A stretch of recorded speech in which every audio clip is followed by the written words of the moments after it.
რა არის ის მთავარი პლატფორმები და ალგორითმები, რაც ტურისტული ბიზნესის მფლობელებმა უნდა გაითვალისწინონ თავიანთი საქმიანობის სფეროში? 90% მაინც ერთ პლატფორმას უჭირავს, რომელიც არის Booking.com და არის ძალიან დიდი გიგანტი. დამატებით ახალი მიმართულება უკვე Trip.com, რომელიც ჩინურ ბაზარზე ძალიან კარგად მუშაობს საქართველოში და Ostrovokits თავისთავად კარგად მუშაობს საქართველოში.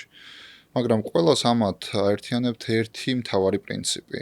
პლატფორმა გაძლევს შიდა ბუსტს მაშინ, როდესაც შენი ობიექტი არის პოპულარული, როდესაც იწერება ძალიან ბევრი რევიუ და რევიუზე დროულად ხდება პასუხის გაცემა.